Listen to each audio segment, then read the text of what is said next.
কার্যক্রম নিষিদ্ধ আওয়ামী লীগের কর্মসূচি ঘিরে নিরাপত্তার চাদরে ঢাকা রাজধানী জুড়ে আজ সতর্ক অবস্থানে ছিল পুলিশ।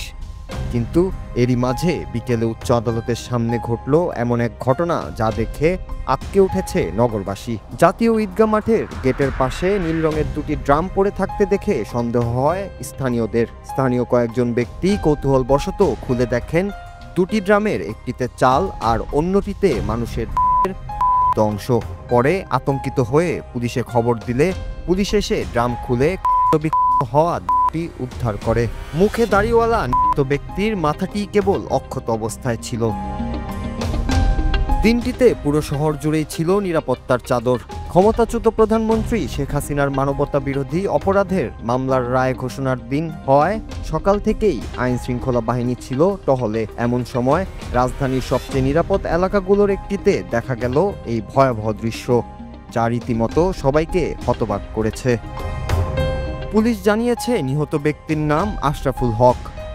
খণ্ডিত অংশ থেকে তথ্য প্রযুক্তির সহায়তায় তার পরিচয় শনাক্ত করা হয়। নিহত আশরাফুল রংপুরের বদরগঞ্জ উপজেলার গোপালপুর ইউনিয়নের নয়াপাড়ার আব্দুর রশিদের ছেলে।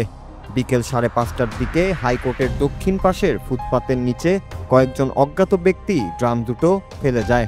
পরে সেটি খুলে দেখা যায় ভেতরে রয়েছে মানুষের মাথা ও শরীরের বিভিন্ন অংশ। যদিও এখনো উদ্ধার হয়নি পুরো দেহের বাকি অংশগুলো। এখন প্রশ্ন একটাই, কে বা কারা কেন এমন নৃশংসভাবে আশরাফুলকে হত্যা করে দেহ টুকরো করে রাজধানীর বুকে ফেলে গেল? ঘটনার তদন্ত চলছে। তবে এই ড্রাম কাণ্ড আজ ঢাকাকে কাঁপিয়ে দিয়েছে ভয়, আতঙ্ক আর অজানা প্রশ্নে, যার উত্তর জানার অপেক্ষায় রয়েছে গোটা দেশ।